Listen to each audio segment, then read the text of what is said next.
Bonjour. Après la famille, la mondialisation. C'est la seconde des questions contemporaines pour ce millésime 2015. Alors évidemment, c'est un sujet qui est peut-être un peu plus complexe, un peu plus vaste que celui qui était proposé avec la famille, mais le concours est coutumier du fait. On associe souvent une thématique relativement aisée à cerner, donc l'an passé par exemple le travail, avec une thématique beaucoup plus vaste, beaucoup plus large, à partir de laquelle effectivement les sujets à proposer seraient moins prévisibles. En tout cas, beaucoup plus ambitieux. Alors cette année, c'est la mondialisation. La mondialisation, c'est effectivement un thème extrêmement complexe et qui réclame d'avoir quelques idées claires, en tout cas pour pouvoir l'aborder. Eh bien, c'est tout simplement ces quelques idées que je me propose de vous exposer aujourd'hui, à travers tout d'abord une définition, puis un rappel effectivement donc des enjeux de cette question contemporaine. Question contemporaine, ça signifie effectivement que la question qui est posée aujourd'hui, à notre époque, soulève un certain nombre d'enjeux qui n'existaient pas auparavant. Donc en quoi la mondialisation aujourd'hui nous intéresse-t-elle davantage qu'hier ou avant-hier ou à l'époque de Christophe Colomb? Et puis ensuite, on verra rapidement l'évolution de cette mondialisation, puisque la mondialisation, c'est peut-être un terme qui vous semble d'une extraordinaire modernité, mais la réalité qu'il recouvre est une réalité beaucoup plus ancienne. Et puis on entrera dans le vif du sujet. On verra effectivement quelles sont les manifestations de cette mondialisation à travers un certain nombre de chapitres, un certain nombre effectivement donc de disciplines, si j'ose dire, mondialisation du point de vue bien sûr de l'économie, du point de vue de la gouvernance mondiale, du point de vue politique donc, du point de vue du droit, du point de vue de l'éducation, enfin voilà, on va décliner les manifestations de cette mondialisation et puis effectivement les résistances que ce mouvement semble générer en ce moment. Alors tout d'abord, revenons au sens des mots et particulièrement à ce que signifie le mot mondialisation. Mondialisation, alors bien sûr le mot est relativement récent dans notre vocabulaire usuel. Il apparaît d'ailleurs pour la première fois à la une du Financial Times en 1984. Alors pas sous cette forme-là, puisque mondialisation c'est un mot français, et que le terme anglo-saxon qui lui correspond c'est globalization. Alors là où les choses ne se simplifient pas, où elles se compliquent, c'est que le français a pris aussi le mot globalisation dans son lexique, et la globalisation, on va le voir, c'est pas tout à fait la mondialisation. On va déjà commencer par cette distinction importante. Enfin, en tout cas, le mot globalisation, donc en anglais, renvoie à cette idée de mondialisation en français et une idée qui semble attachée à la mondialisation donc des échanges commerciaux notamment. Alors, on va voir que ça n'est pas seulement cela. Mais tout d'abord, revenons vraiment à la morphologie du mot mondialisation. Mondialisation, voilà un mot qui est construit avec effectivement une racine, la racine du mot monde. Alors monde, qu'est-ce que c'est qu'un monde? Qu'est-ce que ça veut dire le mot monde? Et puis le suffixe sion, qui est un suffixe dérivé du latin tio, qui renvoie à l'idée de processus, de quelque chose qui s'inscrit dans la durée, dans le temps. La mondialisation, c'est quelque chose qui dure, c'est quelque chose effectivement qui prend du temps et qui a pris évidemment des siècles pour se réaliser aujourd'hui. Quant à monde, le mot monde, c'est la traduction mundus en latin du grec cosmos. Donc cosmos, mundus, ça renvoie à quoi? Eh bien, ça renvoie à l'idée d'une totalité organisée, d'une totalité harmonieuse. Un cosmos, c'est le contraire d'un chaos, d'un chaos. Donc d'ailleurs, comme c'est quelque chose qui est organisé, c'est quelque chose qui est plutôt plaisant à contempler. On va d'ailleurs tirer du mot cosmos le mot cosmétique, qui signifie effectivement qui embellit. Quant à mundus, il va donner le verbe émonder, qui signifie nettoyer. Donc voilà, l'idée d'une totalité plutôt plaisante, bien ordonnée, mais une totalité finie. Le monde est fini, le monde effectivement est circonscrit et déterminé. Eh bien, la mondialisation, c'est dans un premier temps cette découverte progressive de la finitude du monde. Alors il faut entendre ce terme de mondialisation dans deux acceptions bien distinctes. La première acception, c'est tout simplement celle qui correspond à l'idée de quelque chose qui se propagerait. La mondialisation, c'est un phénomène d'expansion, un phénomène par lequel quelque chose se répand à travers le monde sans véritable obstacle. Mondialisation, par exemple, des informations, mondialisation des événements. Le 11 septembre est ainsi un événement mondialisé, puisque au moment où il se déroule effectivement le matin à New York, eh bien, il est possible, en fin d'après-midi à Paris, d'en relayer les images et d'en faire évidemment la une du journal télévisé à 20h.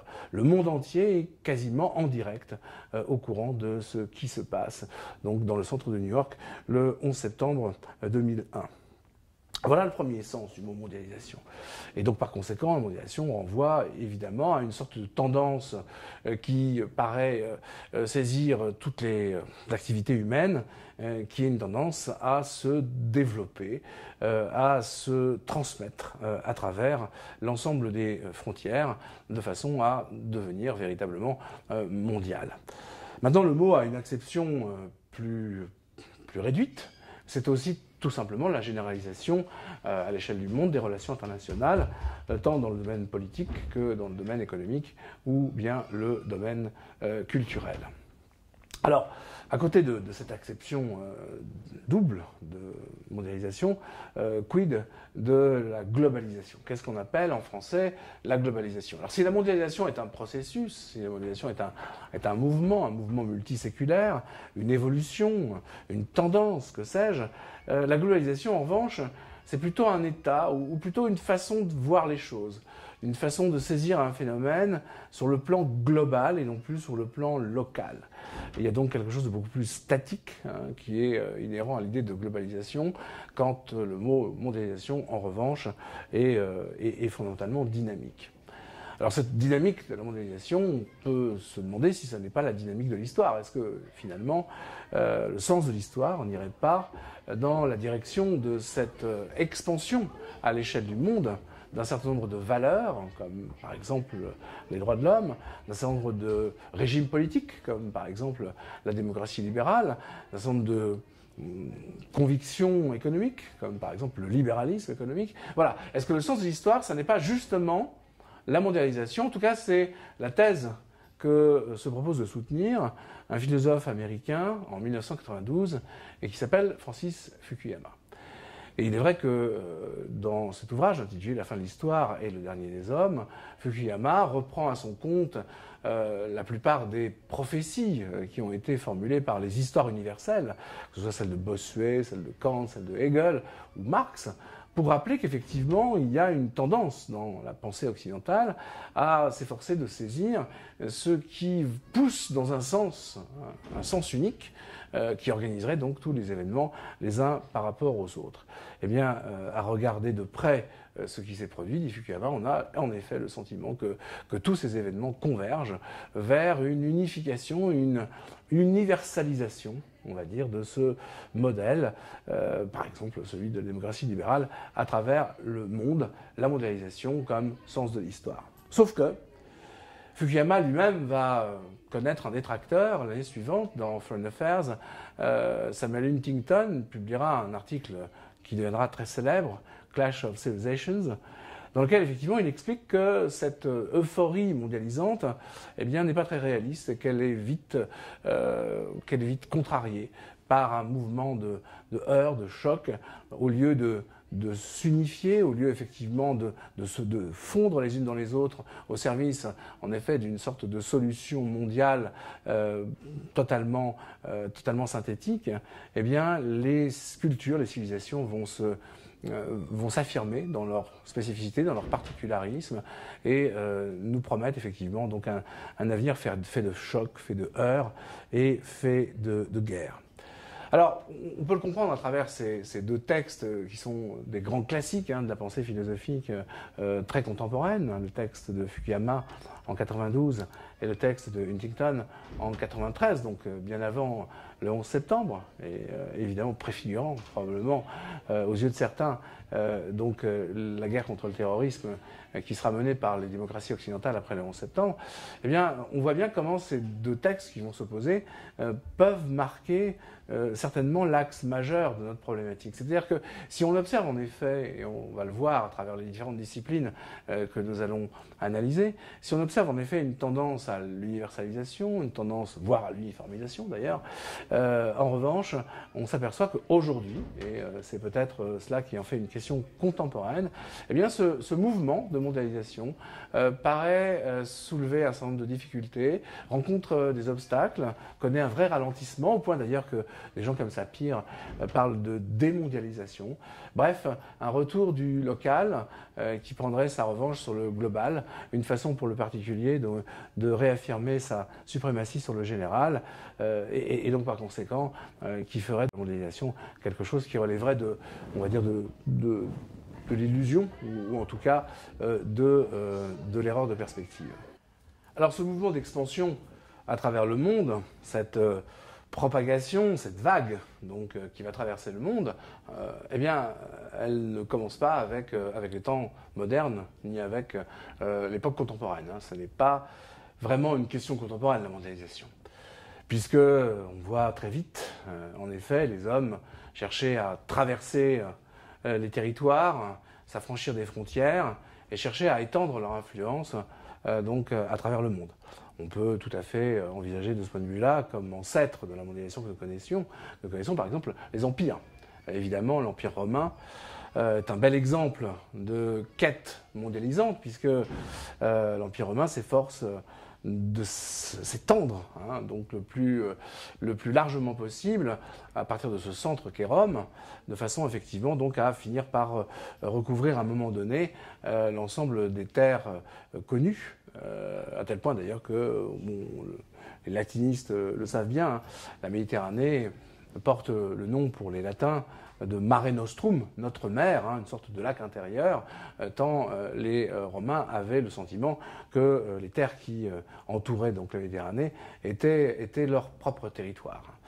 Et de fait, un empereur comme Marc Aurèle peut être convaincu, à la veille de sa mort, de régner sur l'ensemble du monde connu, et d'une certaine façon d'avoir réalisé cette mondialisation. Alors je ne cite pas Marc Aurèle par hasard, parce que il est clair que dans la philosophie stoïcienne, la dimension effectivement donc de la cosmopolis joue un rôle très important. La cosmopolis pour les Romains, pour les stoïciens, eh bien c'est cette cité-monde, on ne parle pas encore de village planétaire ou bien de village global, mais plutôt de cette cité-monde, donc à la tête de laquelle se trouve l'empereur.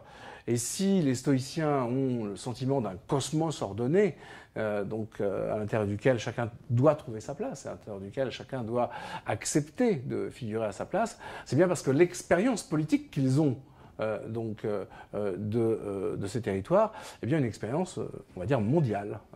Marc Aurèle a le sentiment, en effet, de savoir ce qu'est le cosmos, puisque, d'une certaine façon, il le vit comme empereur de Rome. Alors évidemment, les Romains ne connaissent pas le monde entier, c'est-à-dire qu'effectivement, ce monde qu'ils croient fini ne l'est pas. Et c'est pour ça que lorsqu'on dit qu'avec la fin de la mondialisation, eh bien, c'est la fin donc, de la découverte du monde qui sonne, c'est le début du monde fini, comme dit Paul Valéry, c'est tout simplement parce qu'effectivement, donc, le monde romain ignore quasiment les 4/5 des territoires qui existent dans le globe. Alors la deuxième étape de cette mondialisation, ça va être les grandes découvertes. Les grandes découvertes, à partir du moment où en effet Colomb va débarquer aux Antilles, et à partir du moment où effectivement on va commencer à envisager de faire le tour de la Terre. Je vous rappelle que la première fois qu'un homme accomplit le tour du monde, et d'une certaine façon donc accompli ce geste de définir le monde comme globe, hein, donc dans sa finitude, eh bien c'est au début du XVIe siècle, entre 1519 et 1522, avec Magellan, même si Magellan ne finira pas le tour du monde qu'il a débuté, hein, entamé, puisque donc il va mourir en 1521. Mais son expédition poursuit la mission qu'il s'était assignée, et donc en 3 ans, donc Magellan et son équipage surtout donc accomplissent le tour du monde. Alors ce qu'on appelle les grandes découvertes, c'est un moment important puisque c'est un moment qui débute donc avec la découverte de l'Amérique, qui va se poursuivre pendant le XVIIe, surtout au XVIIIe siècle, avec la découverte de Tahiti, les dernières découvertes de Thomas Cook, donc à la fin du XVIIIe siècle. Et c'est vrai que fin du XVIIIe siècle, on peut dire que l'ensemble des territoires que l'on peut atteindre par la mer ont été découverts. À côté de cela, les territoires que l'on atteint par la terre, c'est-à-dire effectivement les territoires continentaux, eh bien, un grand nombre d'entre eux ont été explorés, notamment au XVIIIe siècle, mais même avant. Je pense bien sûr à Marco Polo, et puis ensuite aux Jésuites qui vont explorer l'Amérique du Sud, qui vont explorer la Chine. Bref, de tous les côtés, on voit en effet des hommes traverser les océans, traverser des obstacles naturels comme la forêt amazonienne ou bien le désert, pour justement donc se répandre à travers le monde, pour précisément donc accomplir cette mondialisation presque de la découverte géographique. Sauf que tous ces hommes ont un point commun, et c'est déjà une première orientation par rapport à nos problématiques et à notre réflexion. Ils ont tous un point commun, c'est qu'ils sont tous européens. Et de là à penser qu'effectivement, ce qu'on va appeler ensuite la mondialisation, c'est pas autre chose qu'une européanisation du monde, eh bien il n'y a qu'un pas. En tout cas, ce qui est certain, c'est que ce sont les Européens qui vont accomplir cette deuxième phase, qui vont accomplir la troisième aussi d'ailleurs, et qui ont en quelque sorte l'initiative de ce mouvement de mondialisation. C'est quelque chose qui va ensuite peser assez lourdement lorsque on devra s'interroger sur la dimension idéologique, hein, donc que peut revêtir ce mouvement donc de propagation à travers le monde, par exemple d'un modèle politique ou bien de valeurs philosophiques. Donc deuxième moment, les grandes découvertes. On observera d'ailleurs au passage qu'une découverte suppose que ce que l'on découvre était bien là avant qu'on le découvre, et que le moment de la découverte, hein, quand je découvre un lieu qui était recouvert, eh bien, le moment de la découverte est simplement un moment en quelque sorte de mise au jour, un moment de clarification, si j'ose dire, et cela n'a bien sûr rien à voir avec la notion d'invention. Hein. Les grandes découvertes ne sont pas les grandes inventions. Une invention, c'est une trouvaille, une découverte, c'est quelque chose qui consiste simplement à faire voir ce qui était là et que personne n'avait jusqu'à présent vu. Troisième mouvement, puisque en fait on va voir qu'il y a 3 vagues qui successivement vont conduire à envisager cette question de la mondialisation. Le troisième mouvement, bien, c'est la constitution des empires coloniaux, à partir donc du XIXe siècle, avec effectivement donc l'empire britannique et puis l'empire français. Alors pour être tout à fait juste, on pourra dire que ces empires coloniaux ont été précédés de l'expérience espagnole, avec effectivement l'expérience particulière de Charles Quint, qui pouvait dire d'ailleurs que sur son royaume, le soleil ne se couchait jamais. Hein, se levant à Mexico, il se couchait à Madrid, se levant à Madrid, il se couchait à Mexico. Donc quelqu'un comme Charles Quint a le sentiment probablement d'être le roi du monde. Donc si on met de côté cette notion qui est liée donc à l'Espagne et à son expansion au XVIe et au XVIIe siècle, eh bien, effectivement, les 2 empires coloniaux majeurs, que sont l'empire colonial français et l'empire colonial britannique, vont d'une certaine façon constituer des blocs qui vont être des blocs à l'échelle mondiale. Alors, évidemment, c'est une mondialisation partielle, hein, puisqu'il y a au moins 2 blocs, et vous savez bien que la difficulté que les Allemands ont eu à trouver leur place dans cette bipolarisation est une des raisons des conflits justement mondiaux, puisque précisément il ne leur restera plus grand-chose. Quatrième étape, c'est toujours au XIXe siècle. Cette quatrième étape, elle est liée à l'abaissement du fret maritime, c'est-à-dire qu'effectivement les frais de port en quelque sorte, le frais de transport par la mer vont s'effondrer et vont permettre donc une circulation des personnes et des biens accélérée et évidemment massive. On va bien sûr le voir avec les migrations spectaculaires qui vont donc conduire les Européens vers, par exemple, l'Amérique du Nord. Quand on regarde comment en quelques années, en 30 ans, une ville comme Chicago va passer de 300 000 habitants à plus d'1,7 million, on voit bien comment, effectivement, cette quatrième phase de la mondialisation est opérée grâce à la technique, grâce aussi, effectivement, donc, à une banalisation du transport maritime. Et puis, il va y avoir donc la cinquième période, et véritablement, là, on commence à entrer dans ce qui va être notre monde contemporain. Difficile, en effet, de parler de mondialisation si on n'évoque pas, justement, les circonstances dans lesquelles l'adjectif mondial va être employé de manière systématique dans notre langue. Je veux parler, bien sûr, de la guerre et des deux conflits. Et c'est vrai que les deux guerres mondiales, la notion effectivement de mondialisation des conflits joue un rôle évidemment extrêmement important. Alors, ces deux mondialisations sont très spectaculaires. Pourquoi ? Parce que on va voir en effet dans les deux cas une très grande quantité d'hommes, en l'occurrence donc des soldats, être déplacés à travers le monde. On va voir des Français partir dans les détroits des Dardanelles, on va voir des Américains partir dans le Pacifique, on va voir des Allemands partir en Russie, enfin bref. Donc des flux qui partent dans tous les sens, qui conduisent dans toutes les directions ces hommes au combat. Et puis les conflits mondiaux, c'est bien sûr, d'abord bien sûr, ces déplacements de militaires, rendus d'ailleurs plus faciles par les chemins de fer et par évidemment les progrès des transports, mais ce sont aussi des expériences d'occupation du territoire, c'est-à-dire effectivement d'installation d'armées vainqueurs ou bien d'armées occupantes sur des territoires qu'ils n'étaient pas au début susceptibles de contrôler. On va voir effectivement ainsi les cultures se frotter l'une contre l'autre, s'opposer, se fondre, se mélanger. Bref, les deux conflits mondiaux sont très importants parce qu'il y a à la fois une très grande dynamique, une mobilité très très importante, et puis en même temps, en effet, le temps de l'occupation, une grande statique qui peut permettre aussi l'imprégnation.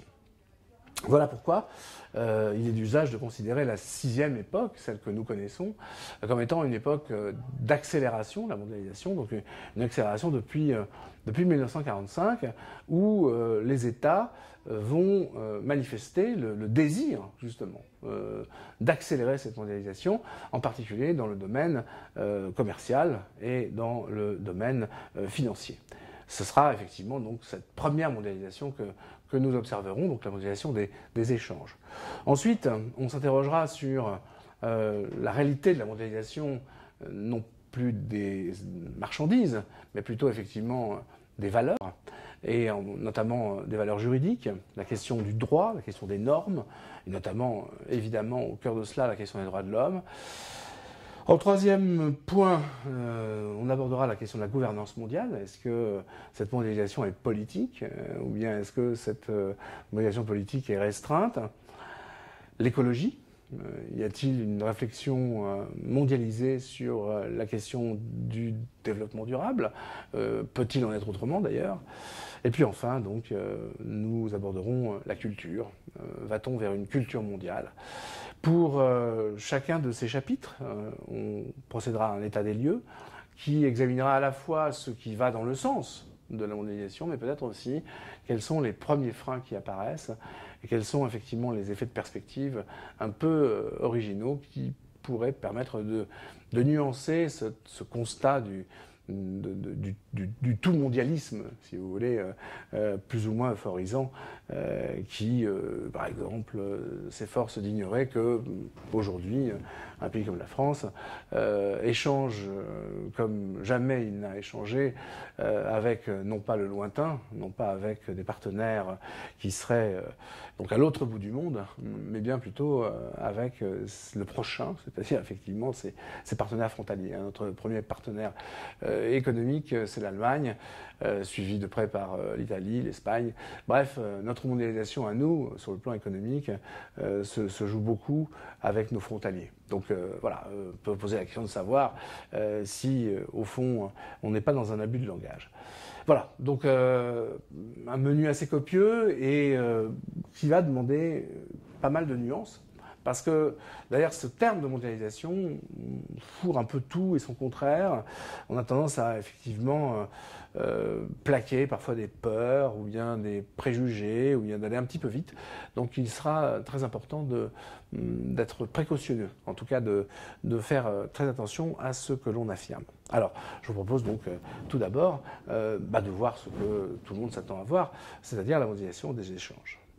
La mondialisation des échanges. Tout d'abord, eh bien, elle est fille de la guerre. Alors, c'est une idée qui est, là encore une fois, pas une idée nouvelle, c'est pas une idée contemporaine, c'est une idée qu'on trouve déjà chez Montesquieu, dans De l'esprit des lois, qu'on retrouvera un peu plus tard chez Emmanuel Kant, dans De la paix perpétuelle, c'est-à-dire l'idée selon laquelle le commerce, et encourager le commerce notamment, le commerce est un facteur pacificateur. C'est-à-dire qu'effectivement, il y a une vertu pacificatrice du commerce et encourager donc les relations donc entre les nations sur le plan commercial, c'est d'une certaine façon prendre des garanties pour la paix. Alors c'est une idée qui n'est pas totalement, enfin qui est pas absurde, au contraire, puisque on peut en effet comprendre que par un commerce bien compris, il y a une véritable interdépendance des nations entre elles, et que par conséquent, à partir du moment où elles dépendent les unes des autres, et que leur bien-être dépend évidemment du bien-être de l'autre, leur prospérité dépend de la prospérité de l'autre. Donc on voit en effet mal comment la guerre pourrait s'imposer. C'est aussi l'idée selon laquelle, pour commercer, il faut s'intéresser à celui avec qui on commerce. On ne commerce bien que si on connaît bien donc celui avec lequel on échange. D'ailleurs, commercer, le mot commerce, commercer, commerçant, renvoie quand même à une idée de sociabilité. Être d'un commerce agréable, c'est avoir une relation facile et plaisante avec son environnement. Donc voilà, donc bien sûr, c'est un peu un lieu commun, et ce lieu commun, on va le retrouver dans l'idée que pour éviter à nouveau des guerres territoriales, eh bien, on va déterritorialiser les espaces de façon à ce que les échanges puissent être donc fluides. Ainsi, on ne va plus combattre pour la conquête de telle ou telle Alsace ou telle Lorraine, puisque l'Alsace et la Lorraine, ça ne sera plus la France, ce ne sera plus l'Allemagne, ce sera quelque chose d'autre qui s'appellera CE, Union Européenne, etc. Donc on voit bien le raisonnement, et puis c'est ce qu'on apprend en histoire, en effet, et puis c'est la volonté des pères fondateurs, par exemple, de l'Europe, l'idée que la lutte efficace contre la guerre passe par un encouragement donc au commerce, et en particulier passe par le souci de rendre ce commerce plus libre, plus rapide et plus commode. Alors c'est dans ce sens que vont donc les premiers accords entre les vainqueurs donc du second conflit mondial. Ce sont les accords de Bretton Woods en 1944, et puis c'est surtout à partir de 1947 donc ce qu'on appelle le General Agreement on Tariffs and Trades, le GATT, qui prévoit donc une ouverture douanière totale permettant donc le libre-échange. Alors, est-ce que c'est exact que la meilleure des assurances contre la guerre, c'est le libre-échange, c'est le libre commerce? Rien n'est moins sûr, parce qu'on peut tout à fait imaginer aussi qu'une relation commerciale devenue asymétrique trouve dans les armes une façon, en effet, de se résoudre. Et que finalement on retrouve ainsi l'esprit impérialiste, puisque là encore une fois, redonnons un nom aux choses, ce que l'on appelle un empire. On a parlé tout à l'heure des empires dans la présentation. L'empire, imperium, c'est le commandement. L'imperator, c'est le général en latin. L'empire, c'est quoi? L'empire, c'est une forme d'organisation politique qui est fondée sur la conquête territoriale, une conquête territoriale qui permet de nourrir le centre et la population du territoire, ce qui fait que l'empire est condamné en fait à l'expansion expansion, hein, donc d'une certaine façon c'est une force expansionniste, l'Empire, puisqu'il faut à chaque fois élargir sa périphérie pour nourrir un centre de plus en plus volumineux et surtout de plus en plus avide. Donc on voit bien aussi que la mondialisation pourrait se réaliser à travers les armes, à travers la guerre, par le triomphe d'un empire sur l'ensemble des autres régimes et de ses voisins. On ne sait pas du tout ce que va penser Kant. Kant voit plutôt, on aura l'occasion d'y revenir tout à l'heure, l'émergence d'une sorte de sénat des nations, de cosmopolis, donc avec un droit cosmopolitique, et non pas le triomphe par la force, grâce à la force d'un empire sur les autres. Alors c'est un des sujets à débattre qui est important. Enfin, en tout cas, ce mouvement qui semble bien lancé, donc avec les accords du GATT, va se heurter justement à la guerre, puisque on peut dire que cette mondialisation que l'on croyait si bien repartie, en tout cas qui avait été accélérée par les deux guerres mondiales, et que justement la volonté pacificatrice de commercer semblait accusée, semblait effectivement vouloir développer. Eh bien, voilà que la guerre froide, d'une certaine façon, gèle cet élan. On va voir en effet, à partir de 1947, entre 1947 et 1989, que justement ce désir de mondialiser les échanges est contrarié par la bipolarisation du monde, hein, en tout cas le partage du monde en deux blocs qui sont idéologiquement adversaires. Il faut donc attendre symboliquement la chute du mur, plus prosaïquement l'effondrement de l'Empire soviétique en 1991, hein, puisqu'il y avait là deux impérialismes qui s'affrontaient, un impérialisme soviétique et un impérialisme américain, nord-américain ou plus globalement occidental. Il faut donc attendre 1991 pour que, on réactive ces logiques de déterritorialisation avec, par exemple, alors là, les mesures, les accords se précipitent hein, dans un mouchoir de poche. Les dates sont très rapprochées. En 92, par exemple, c'est le passage de la CE à l'Union européenne. C'est l'ALENA, qui a été précédée en 91 par le Mercosur. Et puis, pour coiffer effectivement tout cela, ce qui était prévu par le GATT, c'est-à-dire effectivement la création de l'OMC en 1995. L'Organisation mondiale du commerce qui s'efforce donc de parvenir à un accord pour que justement il y ait une vraie libre circulation des biens commerciaux, notamment à travers le monde. Là, aujourd'hui, on est dans une discussion qui porte le nom de Doha Round, donc qui sont assez longues. À chaque fois, ces discussions et cet accord met un certain temps, effectivement, à voir le jour. Et évidemment, si on suit la théorie que j'évoquais tout à l'heure, cette mondialisation libre-échangiste, hein, qui caractérise notre époque, devrait être notre meilleure garantie pour un monde de paix. De fait, ce qui est certain, si on observe en tout cas le monde vu d'Europe, restons toujours dans l'européanocentrisme, hein, je dis ça ironiquement, parce qu'effectivement le point de vue est souvent celui de l'Européen, vous l'avez compris quand on parle de mondialisation, eh bien c'est vrai que du point de vue des Européens, l'Europe n'a pas connu de conflit mondial, l'Europe n'est pas en guerre depuis longtemps, hein, après les guerres de libération coloniale, il n'y a plus véritablement de conflit au sens fort du terme. Il y a eu effectivement un certain nombre de faits d'armes, mais on ne peut pas parler vraiment de guerre. En revanche, et ce qui met quand même un bémol à cet irénisme, c'est-à-dire cette philosophie de la paix, ça n'est pas du tout le cas pour les États-Unis. Les États-Unis d'Amérique sont en guerre quasiment continuellement depuis la Première Guerre mondiale. Donc effectivement, on ne peut pas dire que pour les Américains, la mondialisation des échanges soit un facteur de paix. Que ce soit effectivement quelque chose qui conduise à une pacification des relations avec les autres pays partenaires.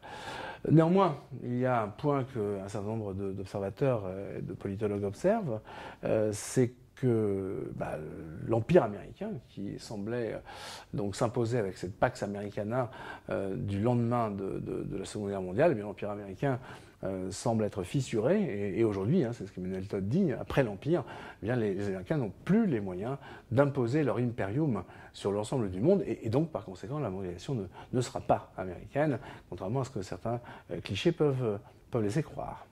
Donc c'est dit, la mondialisation ne sera pas nord-américaine. Ceci étant dit, ça ne veut pas dire qu'elle ne sonne pas la victoire d'une idéologie bien particulière qu'on appelle le libéralisme. De fait, on peut tout à fait imaginer représenter les conflits qui ont eu lieu au début du XXe siècle comme des conflits opposant finalement les trois idéologies dominantes, avec, pour finir, donc une victoire écrasante qui est celle du libéralisme. Il y a d'abord eu les totalitarismes contre les socialismes et les libéralismes associés. Les totalitarismes ont été renversés, ont été effectivement vaincus. Puis ensuite, après la guerre froide, le libéralisme et le socialisme qui vont donc s'affronter directement. Et on voit donc le libéralisme s'imposer à partir de 89, à partir de 1989. Donc victoire du libéralisme, victoire de cette idéologie libérale, ce qui fait donc faire dire à Fukuyama que désormais, eh bien, le monde va dans une seule direction, celle qui nous conduit à l'avènement d'un système à la fois politique et économique, qui est donc celui de la démocratie libérale. Sauf que, à côté de cette victoire du libéralisme, on voit aussi donc se développer ce marché mondial qui entraîne un développement lui aussi mondial de la finance. Et on va voir comment, effectivement, progressivement, cette euphorie de propagation à la fois commerciale et en même temps capitaliste à travers le monde va commencer à montrer un certain nombre d'effets pervers ou un certain nombre de couacs. D'abord, il faut quand même bien préciser une chose importante que rappelait Jacques Attali récemment, c'est qu'il ne faut pas trop confondre capitalisme et libéralisme. Les deux ne veulent pas forcément la même chose, par exemple sur la question du travail. Et la mondialisation va complètement changer notre rapport au travail. Je vous rappelle en effet que pour les libéraux, le travail est une valeur. Et le travail, effectivement, de ce point de vue-là, ne devrait pas être imposé, ne devrait pas être taxé, et ne devrait pas faire effectivement donc l'objet d'un encadrement. Il devrait être en quelque sorte libéré, ce que n'est pas tout à fait la vision purement capitaliste des choses. Cette parenthèse refermée.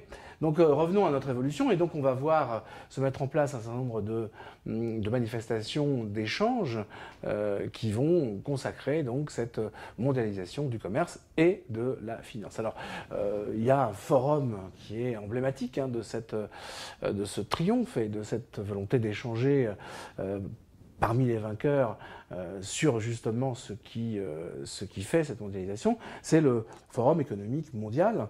La première édition, donc en 1970 à Davos, donc a marqué en quelque sorte la prise de conscience de cette libéralisation donc de l'économie mondiale et de cette mondialisation donc de la finance.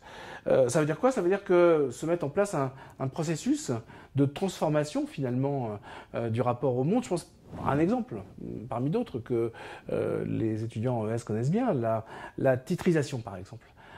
La titrisation, c'est quoi? Eh bien, c'est une transformation de tout élément économique, ressources, travail, en titre négociable sur les marchés. Une façon effectivement de transformer toute chose en un élément négociable sur les marchés. Par exemple, le fret, la pollution, par exemple, le droit à polluer, peut faire l'objet d'une sorte de bourse avec une cotation, avec une évolution. Bref, ce monde donc, qui est en train de se dessiner, qui est un monde donc de l'échange libéré, est-il pour autant un monde sans frontières? Ce sera évidemment une question qu'on se posera. Est-ce que c'est un monde de liberté? Alors évidemment, c'est un monde qui permet en effet librement de délocaliser la production de certains biens là où le travail est moins cher, et de nous faire entrer, par exemple, nous autres occidentaux, dans ce que Daniel Bell appelle le monde post-industriel, c'est-à-dire un monde dans lequel, en effet, la valeur ajoutée est créée par le temps passé à concevoir la chose et non plus le temps passé à la produire. Et c'est vrai que la mondialisation conduit à, d'une certaine façon, une réorganisation de la chaîne de production. Hein. Donc aux Occidentaux, la conception et finalement le marketing et la marchandisation du produit, et puis aux autres, la responsabilité de la production. Une production qui, puisqu'elle est délocalisée, est moins onéreuse. Et que l'on recherche d'ailleurs comme étant de moins en moins onéreuse, puisque on sait bien maintenant que même la Chine est devenue un pays peut-être un peu cher pour un certain nombre de délocalisations, et on va chercher du côté notamment de l'Afghanistan, du Pakistan, qui semble plus attractif. Voilà dans quelle logique on va être, hein, une logique de la redistribution finalement à travers le monde des différentes étapes dans le processus de production des biens, avec du côté occidental désormais un avantage pour la dématérialisation, pour la spiritualisation finalement de ce rapport au monde, et puis la production effective donc pour les autres. Alors bien sûr, ce monde-là est un monde d'inégalité, évidemment. C'est un monde d'inégalité complexe, puisque la délocalisation, évidemment, permet donc à ceux qui en bénéficient, entre guillemets, c'est-à-dire ceux chez qui on va produire, leur permet de travailler, mais leur permet de travailler à moindre coût, puisque c'est la condition même de la délocalisation. Donc ça entretient bien sûr un déséquilibre qui était déjà là, bien sûr, évidemment, mais qui entretient un déséquilibre entre les uns et les autres, mais surtout par effet boomerang et par effet retour, c'est vrai que cette délocalisation-là est destructrice d'emplois dans les pays de l'Ouest notamment, là où précisément relocaliser la production serait extrêmement onéreux. Bref, un certain nombre de manifestations inégalitaires dans la répartition commerciale et financière vont conduire à se poser la question de savoir s'il n'est pas possible d'envisager un autre monde que ce monde-là, que ce monde effectivement libéral et en quelque sorte libéré. Et c'est pour ça qu'on va voir apparaître des manifestations de contre-forum, hein, celui de Porto Alegre en 2001 notamment, mais surtout je pense à ce contre-forum de 2005, de janvier 2005, qui va donc proposer, donc c'est le 6e forum social mondial, qui va proposer donc 12 propositions pour un autre monde possible. Un autre monde est-il possible? Un autre monde que ce monde mondial? Alors la question est vraiment importante, parce que si on va dans la direction, si on suit l'argumentaire d'un Fukuyama par exemple, ça veut dire quoi? Ça veut dire que de toute façon il y a un sens de l'histoire, et que ce sens de l'histoire est irréversible, et que de toute façon un autre monde n'est pas possible. Il y a quelque chose qui relève de la nécessité, hein, ce qui ne peut pas ne pas être, relève d'une sorte de fatalité qui fait que inéluctablement on est conduit à ce monde-là. Et inéluctablement, on est conduit à cette idée du bonheur dont il est porteur. Une idée du bonheur qui va, elle aussi, se fissurer, je pense, notamment aux ondes de choc de la faillite en 2008 de la banque Lehman Brothers. Mais voilà, donc se pose la question très rapidement, à partir de 2005, de savoir s'il est possible d'envisager un autre monde, et s'il n'est pas nécessaire de réagir à ce mouvement qui semble inéluctable, s'il n'est pas nécessaire de s'indigner contre justement cette libéralisation des échanges, ce triomphe du libéralisme et du capitalisme dans le monde. C'est probablement la raison du succès absolument étonnant du petit livre de l'opuscule de Stéphane Hessel qui s'intitule Indignez-vous, donc qui a été publié en 2010 et qui a été traduit dans 22 langues et vendu à plus de 4 millions d'exemplaires pour un petit texte qui finalement dit pas grand-chose. Enfin là encore une fois, ça retire rien à la puissance symbolique de ce cri de révolte de Stéphane Hessel, mais et la figure qu'il représente, mais finalement, en quelques pages, de quoi s'agit-il? Il s'agit simplement pour Stéphane Hessel de rappeler à nos contemporains que le monde, justement, dans lequel nous sommes, ce monde d'inégalité, ce monde de répartition, effectivement, donc dissymétrique des richesses et en même temps, effectivement, des activités et des capitaux, eh bien, ce monde-là n'est pas le monde que voulaient ceux qui ont fait la France et l'Europe du lendemain de la guerre, ceux qui ont fait la résistance et effectivement qui voulaient lutter contre l'injustice et établir un modèle plus égalitaire. Donc c'est vrai que le succès de ce petit opuscule, Indignez-vous, est assez révélateur d'une première réaction à cette euphorie d'une sorte de mondialisation totale. Et puis, bon, il y a des manifestations un peu particulières, comme par exemple des mouvements de contestation. Je pense en 98, la création du mouvement ATTAC, l'association pour la taxation des transactions financières pour l'aide aux citoyens, qui réclame justement que, pour rétablir finalement ce mouvement libéré de la finance et du commerce, eh bien on rétablisse des taxes, donc on rétablisse une certaine forme de contrainte, de poids, pour rétablir de l'équité, quoi. Là où justement cette équité fait défaut.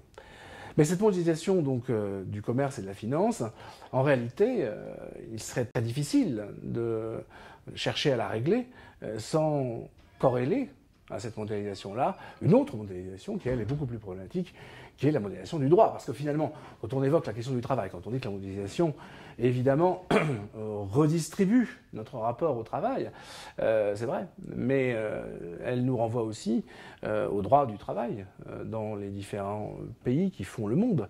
Un droit du travail qui n'est pas un droit, on va dire, cosmopolite, c'est-à-dire effectivement un droit égal et semblable sur toute la surface de ce fameux monde. Le droit du travail, au Sri Lanka ou en Chine n'est pas tout à fait celui que nous connaissons en France. Et pour cette simple évidence, évidemment, il va être difficile de chercher à mettre un peu plus de justice et d'égalité dans cette mondialisation du commerce et de la finance, sans d'abord chercher à établir une véritable mondialisation du droit. Alors, qu'en est-il de cette mondialisation du droit? Est-ce que c'est une réalité? Est-ce que c'est une utopie?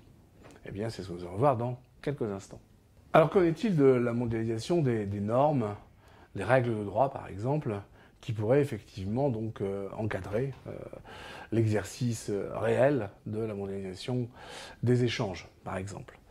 Alors, le chapitre sera rapide, puisque déjà, Kant, en son temps, soulignait les difficultés à penser un véritable droit cosmopolitique.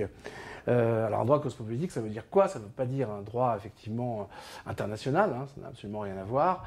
Le droit international, c'est l'ensemble des accords qui sont multilatéraux et qui sont passés entre différentes nations et différents types de partenaires et d'accords. Un droit cosmopolitique, c'est un droit qui s'applique de manière uniforme sur l'ensemble du cosmos, sur l'ensemble du monde. Alors est-ce qu'il y a un droit semblable? Alors que tout le monde sait bien, tout le monde se souvient de ces cours de philosophie du droit, dans lequel effectivement on explique qu'il y a quelque chose qui s'appelle le droit positif, et que ce droit positif caractérise les États souverains, et que ce droit positif il est variable, il change d'une époque à l'autre, mais aussi d'une géographie à l'autre. Plaisante justice qu'une rivière borne, disait Pascal. Donc effectivement, on peut se poser la question de savoir si justement cette question d'une uniformisation des normes n'est pas utopique. Alors attention, il y a des normes qui s'uniformisent, en particulier dans le domaine de la gestion. Vous avez une uniformisation des normes sur le modèle anglo-saxon. Maintenant, sur le plan même du droit, est-ce qu'on peut vraiment parler d'un droit mondial? Il y a, alors on va penser naturellement par exemple, d'abord bien sûr aux droits de l'homme. Est-ce qu'on peut dire que les droits de l'homme ont fait l'objet d'une véritable mondialisation? Alors, c'est important parce que ça, c'est un sujet qui nous fait sortir délibérément du cadre économique et financier, qui de toutes les façons ne peut pas être le cadre de la dissertation. Je le répète, il ne s'agit pas d'une dissertation destinée à avantager de manière outrageuse les élèves qui auraient suivi une filière économique et sociale. Tout lycéen doit pouvoir évidemment traiter ces sujets-là. Donc ça veut dire que la mondialisation doit être abordée d'autres manières. Alors, sur le plan du droit, c'est intéressant parce qu'effectivement, les droits de l'homme, tels qu'ils se proclament, auraient vocation à être mondialisés, c'est-à-dire à être propagés. Et on dit d'ailleurs souvent que la culture des Occidentaux, que les Occidentaux amènent avec eux ces droits de l'homme comme un bien précieux, un acquis qu'ils vont propager. Ça fait partie aussi du discours, des éléments de langage, on va dire, du bon colonisateur, c'est-à-dire effectivement qui consiste à amener avec lui le progrès technique, l'éducation, et puis aussi donc les droits de l'homme que les peuples colonisés, bien évidemment, ne connaissent pas. Alors évidemment, on ne les connaît pas, et pour cause, puisque les droits de l'homme et du citoyen, c'est quelque chose qui est inventé donc en 1789, en tout cas la formule qui se trouve encore dans le préambule de la Constitution de la 5e République.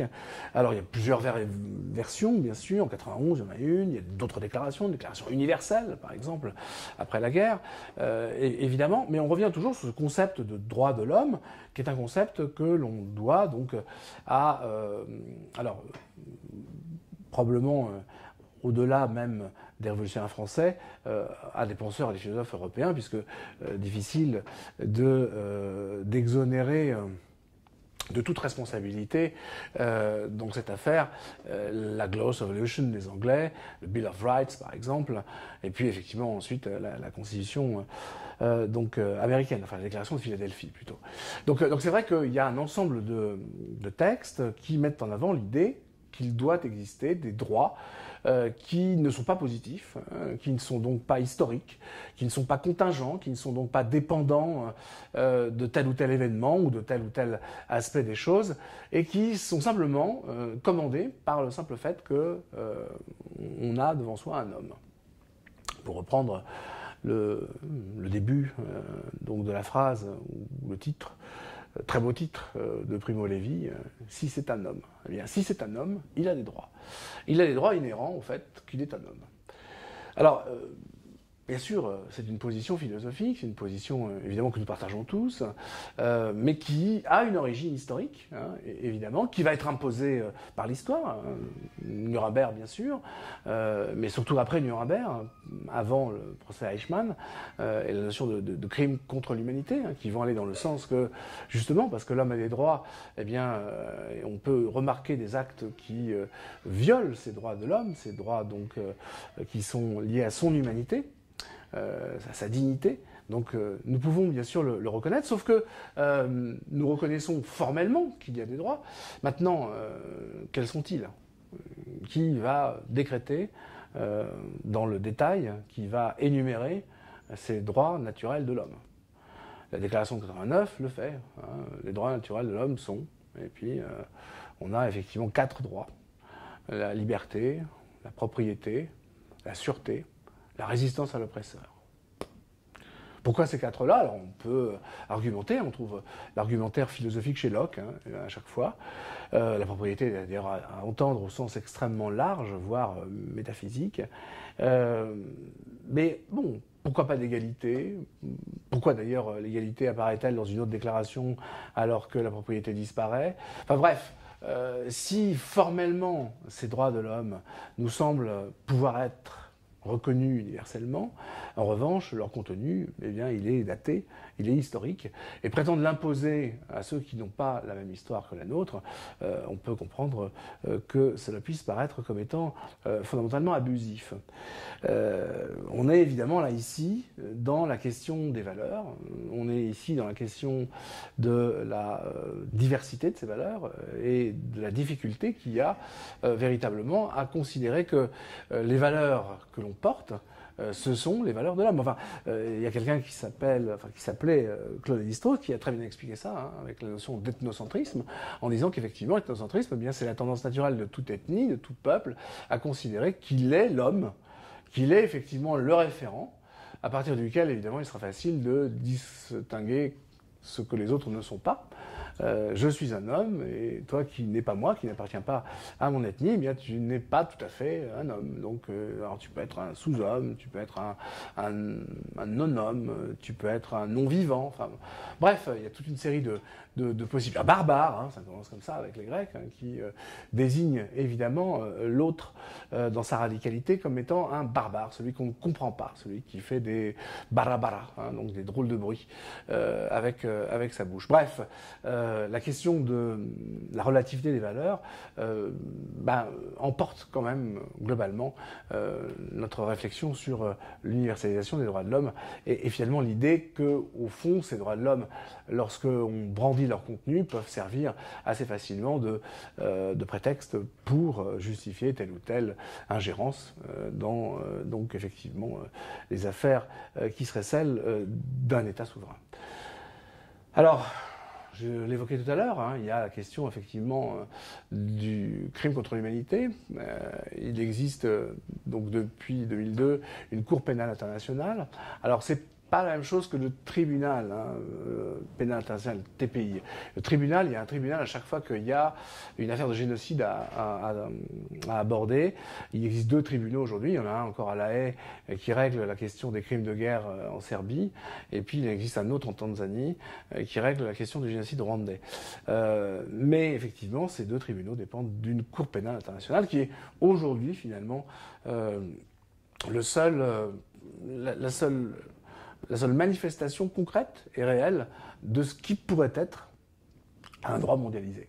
Alors sur le plan politique, Kant imaginait, donc je le disais tout à l'heure, un SDN, parce que justement, on peut parfois confondre les 2 sigles, un SDN, non pas une SDN, un SDN, un Sénat des Nations, et non pas une Société des Nations. Alors un Sénat des Nations qui aurait été une grande assemblée permettant effectivement donc aux nations et aux États de débattre ensemble des affaires du monde. Alors qu'en est-il réellement pour ce qui concerne effectivement une sorte de mondialisation politique? Y a-t-il une organisation, on va dire, mondiale, non pas du commerce, mais de la politique? Alors bien sûr, c'est à l'ONU qu'incombe cette responsabilité, sauf que l'ONU a une particularité. L'ONU, effectivement, ne fait pas disparaître les États ni leurs spécificités. L'ONU n'abolit pas l'État, l'ONU en fait plutôt un rouage indispensable dans quelque chose qu'on pourrait appeler une gouvernance mondiale. Et effectivement, s'il n'y a pas de gouvernement du monde, on peut parler aujourd'hui de gouvernance mondiale. Et je voudrais qu'on s'arrête un peu sur cette notion de gouvernance, parce que c'est un mot qui est employé de manière un peu étrange, parfois par certains, qui ont tendance à y voir le substantif naturel dérivé du verbe gouverner. Et donc, quand on gouverne, eh bien, on a une gouvernance. Pas du tout, ça ne veut pas du tout dire ça. Et le terme de gouvernance qu'on trouve aujourd'hui, donc dans le contexte de la gouvernance mondiale, mais aussi on peut parler effectivement de gouvernance d'entreprise, on peut parler effectivement donc de gouvernance à l'intérieur même d'un État. La gouvernance, c'est une façon de gouverner qui est imposée par la modernité. C'est-à-dire effectivement une modernité qui est la plupart du temps plurielle et individuelle et individualisante, qui est par ailleurs friande de liberté et d'égalité. Eh bien cette modernité-là, qui réclame donc de la reconnaissance, puisque c'est pas autre chose qu'un dérivé de la théorie de la reconnaissance, cette modernité-là ne peut pas accepter un gouvernement autoritaire, ne peut pas accepter un gouvernement qui serait vertical, ne peut pas accepter un gouvernement qui serait pyramidal, où en effet les ordres tomberaient d'en haut des puissants que les plus faibles seraient obligés de suivre. Aujourd'hui, pour faire travailler ensemble, par exemple dans l'entreprise, des salariés qui sont égaux en droit, qui sont des citoyens, qui sont des hommes libres, il faut davantage que donner des ordres. Il faut aussi associer à la décision ceux qui vont la subir, c'est-à-dire faire en sorte que cette décision soit aussi la leur, ce qui suppose une pratique du débat, une pratique de la contradiction, une pratique de l'écoute. Et donc, par conséquent, c'est cela qu'on appelle la gouvernance. La gouvernance, c'est en quelque sorte la nécessité, aujourd'hui, pour les gouvernants, de débattre du gouvernement avec les gouvernés, au sens large du terme. D'ailleurs, le titre de l'ouvrage qui avait popularisé le mot gouvernance, c'était Governance without government, hein, donc pas de gouvernement au sens vertical du terme, mais bien un espace de débat et d'échange. Eh bien, on peut parler aujourd'hui de gouvernance mondiale, parce que, bien sûr, à l'ONU, ce ne sont pas les Américains qui gouvernent, ce ne sont pas non plus les Russes, ce ne sont pas non plus les Chinois. Alors, ce ne sont certainement pas les Français ni les Anglais. Mais on l'a vu au moment de la guerre du Golfe, en tout cas la seconde guerre du Golfe, que les Français peuvent empêcher donc l'ONU d'intervenir en tant que telle dans un conflit par simplement l'utilisation d'un droit de veto. Il y a en effet un Conseil de sécurité à l'ONU qui est composé de 5 membres permanents et de membres qui sont des membres associés et qui sont des membres contingents, et qui en effet débat des grandes questions de sécurité mondiale avec un droit de veto pour chacun des membres permanents. C'est ça la gouvernance mondiale, hein. C'est une pratique de la discussion, une pratique effectivement de la diplomatie tous azimuts, comme on dit, une pratique effectivement de la discussion, une éthique vraiment de la discussion qui s'impose, parce que justement, alors ça pose pourquoi ? C'est la conséquence qu'on disait tout à l'heure à propos de Todd et de ce qu'il dit dans Après l'Empire. Aujourd'hui, il n'y a plus aucune nation, hein, il faut être cynique, capable d'imposer son ordre au monde, et donc par conséquent, le monde est bien contraint de se débrouiller avec ce qu'il peut faire, et ce qu'il peut faire, c'est s'efforcer d'organiser le débat le plus rationnel possible et le plus utile possible. Sauf que cette gouvernance mondiale, elle ne se contente pas d'associer des États-nations. Elle ne se contente pas effectivement d'associer ces États à cette discussion. Hein, le monde est aujourd'hui fini, donc le nombre des États lui-même est déterminé. S'ajoute dans la discussion, par l'intermédiaire de ce qu'on appelle des organisations non gouvernementales, des ONG, s'ajoutent effectivement donc ces groupes de pression qui sont si nombreux autour de l'ONU et qui vont donc essayer d'infléchir cette gouvernance mondiale dans une direction ou dans une autre. À titre d'information, pour mesurer l'évolution du poids de ces ONG, en 1900, il y en avait 180. Aujourd'hui, il y en a plus de 5000. Donc on voit effectivement ces ONG être de plus en plus importantes, de plus en plus puissantes. Je pense par exemple à la création en 1961 d'Amnesty International, et qui pèsent donc vraiment lourdement dans les choix qui vont être faits, notamment effectivement dans les choix en matière écologique, comme nous allons le voir dans quelques instants. Et alors s'il est un domaine où évidemment, la gouvernance mondiale va s'imposer, c'est bien celui des mesures à prendre en matière de protection de la planète, en matière effectivement donc d'écologie. Alors, évidemment, le mot mondialisation sur le sujet se prête pas forcément à un usage très pertinent, dans la mesure où on parlera peut-être plutôt de globalisation ici. En effet, il n'y a pas mondialisation au sens où il n'y a pas propagation à travers le monde, par exemple, de la dégradation de la planète. Mais il y a plutôt effectivement nécessité pour nous aujourd'hui d'envisager cette dégradation sur un plan qui est un plan global. Je veux dire par là que l'émission de gaz à effet de serre ici a des conséquences là-bas, et l'interdire ici mais l'autoriser là-bas est évidemment une absurdité. Donc il est nécessaire de prendre ensemble, donc dans le cadre de cette gouvernance mondiale, de prendre ensemble les mesures qui s'imposent. Sauf que ça n'est pas si simple. C'est pas si simple, pourquoi ? Parce que sur le question des gaz à effet de serre, tout simplement, il va y avoir encore une fois des divergences entre les États, et l'image de ce bel ensemble d'États et de nations qui seraient toutes harmonieusement d'accord pour en effet protéger la planète sur laquelle nous vivons, eh bien cette image risque de se craqueler et la photographie de se fissurer. Pourquoi ? Tout simplement parce que cette question des gaz à effet de serre, elle est corrélée à la question du développement donc industriel de chacun de ces pays. La plupart, effectivement, des rejets dans l'atmosphère qui sont nocifs sont dus, effectivement, donc à des centrales thermiques et à la combustion d'hydrocarbures dans l'atmosphère. Les centrales thermiques sont des centrales qui produisent de l'énergie et qui le produisent à un moindre coût. Par opposition, par exemple, aux centrales nucléaires qui ne sont pas polluantes et qui, en revanche, sont extrêmement onéreuses. Donc demander effectivement à des pays émergents de renoncer à ces centrales thermiques à moindre coût pour s'équiper, par exemple, en centrales nucléaires beaucoup plus onéreuses, ça n'est pas très réaliste, ça n'est pas très sérieux compte tenu des difficultés financières de ces États en question. Alors évidemment, ces États émergents disent laissez-nous le temps de polluer le temps que vous avez vous-même pollué. Donnez-nous finalement les mêmes chances que vous de polluer pendant les 30 ou 40 années que vous avez relâché dans l'atmosphère ces gaz à effet de serre. Et ensuite, eh bien, nous serons vraiment à égalité, nous aurons atteint le niveau de développement qui est le vôtre. Bon, et évidemment, il n'y a pas de conciliation sur ces deux positions.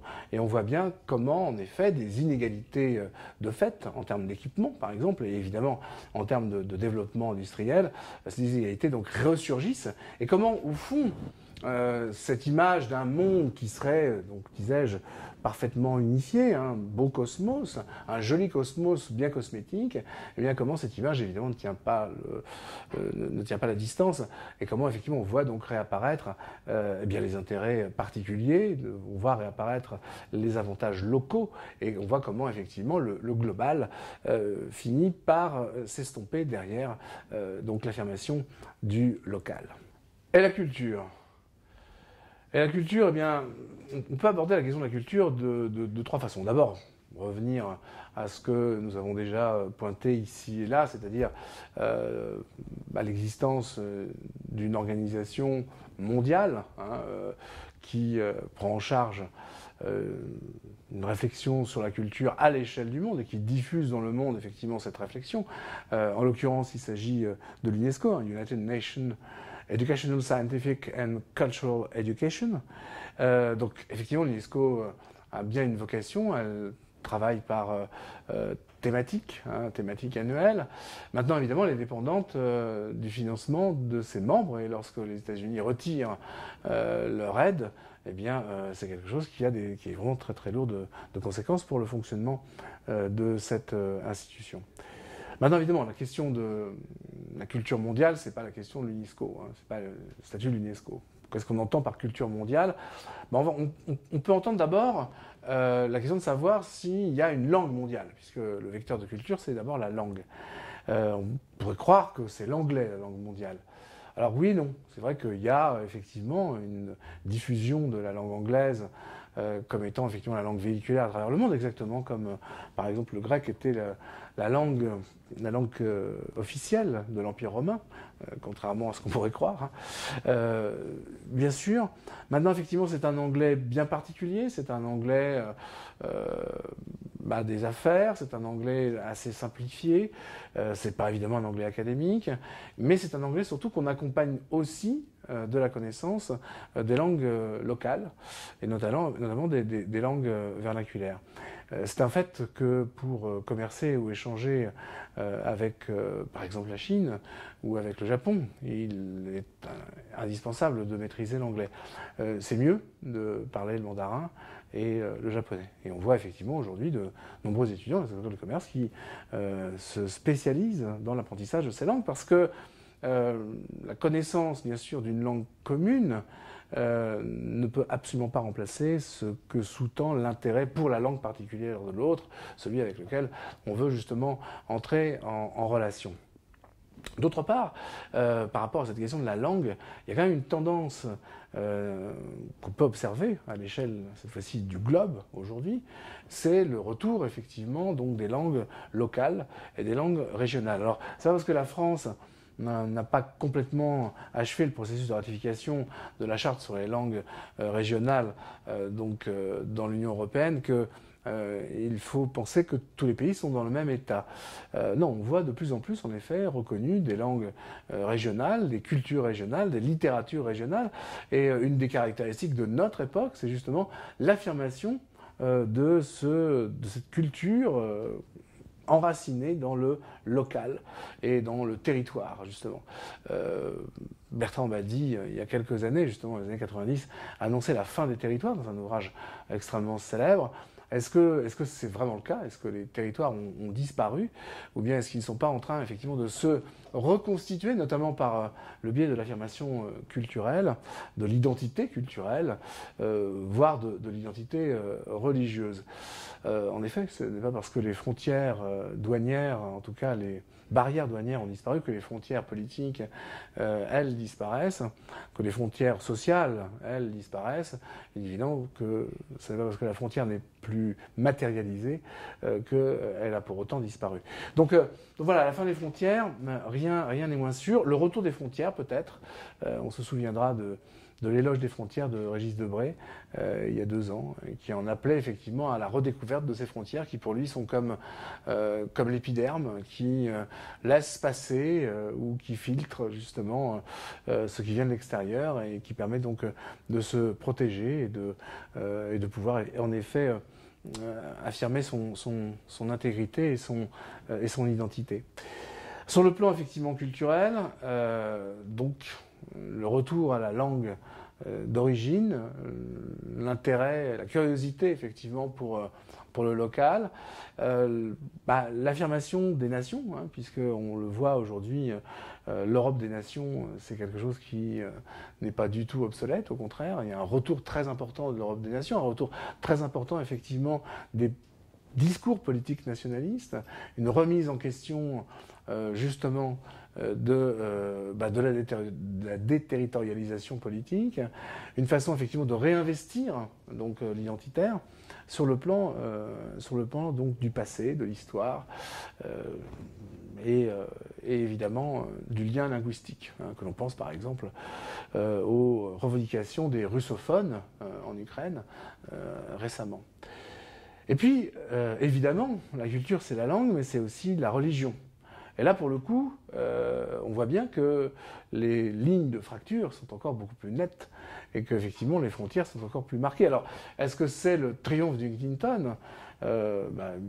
Ça n'a pas grand sens, parce que le modèle Huntington est un modèle qui est relativement déconnecté de la réalité que nous connaissons aujourd'hui, puisqu'il brosse en fait l'histoire des différents chocs civilisationnels, hein, en les évoquant les uns après les autres. Mais il est certain que, par exemple, aujourd'hui, sur le plan religieux, on a 3 monothéismes, et ces 3 monothéismes, il y en a 2 qui sont en concurrence, pour ne pas dire, dans certains cas, en conflit, puisque ce sont 2 universalismes, hein, que ce soit l'islam ou que ce soit le christianisme, ce sont des religions qui ont une vocation à, justement, à se propager à travers le monde. Hein. La conversion du monde à l'islam, la conversion du monde au christianisme, parenthèse ouverte et immédiatement fermée, en grec, universel se dit katholikos, donc ce que vise le catholicisme, c'est bien justement être universel. Bon bref, que ce soit effectivement donc l'islam ou que ce soit le christianisme, on a ici 2 religions qui affirment donc la nécessité d'une conversion du monde entier, et il est bien évident que ça en fait une de trop, et que la concurrence est absolument inévitable. On peut être au mieux dans la coexistence, et évidemment au pire dans le clash, hein, c'est-à-dire évidemment dans le heurt. D'autant que la pensée d'Huntington était travaillée par une sourde peur démographique, c'est-à-dire celle qui consistait à prévoir que le nombre des musulmans allait devenir plus important que le nombre des chrétiens dans le monde. Et cette prévision, non pas prédiction, parce que c'était quelque chose de totalement prévisible, cette prévision est en train de se réaliser, et effectivement, dans quelques années, il y aura plus de musulmans dans le monde que de chrétiens. Donc voilà, évidemment, là encore une fois, ces divisions entre le monde musulman et le monde chrétien, divisions parfois totalement artificielles, en tout cas souvent violentes et spectaculaires, hein, depuis les croisades jusqu'à aujourd'hui, montrent bien que sur le plan culturel, on est loin en effet d'avoir atteint une mondialisation heureuse et pacifique. Reste pour terminer la question de l'éducation. Alors là, évidemment, la culture, c'est aussi l'éducation. La culture, c'est processus par lequel, en effet, on croît, on grandit. Alors l'éducation, là encore une fois, il y a des normes qui sont établies à l'échelle mondiale, en particulier pour ce qui concerne les universités, qui obéissent toutes au même schéma, qui est un schéma en 3 temps, donc ce que nous appelons chez nous le schéma LMD, c'est-à-dire effectivement 3, 5, 8, 3 années de licence, 2 années donc pour le master et 3 années supplémentaires pour le doctorat.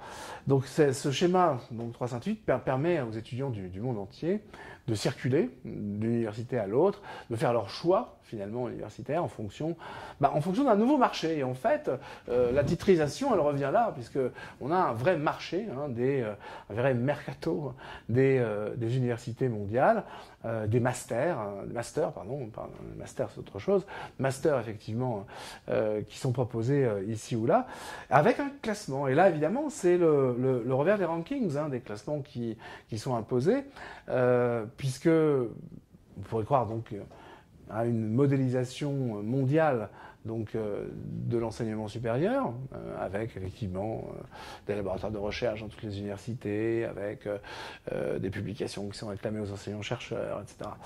Bien sûr, sauf que tout ceci s'accompagne en effet de classements qui vont donc en quelque sorte présenter les universités les unes par rapport aux autres, désignant les meilleures et désignant les moins bonnes.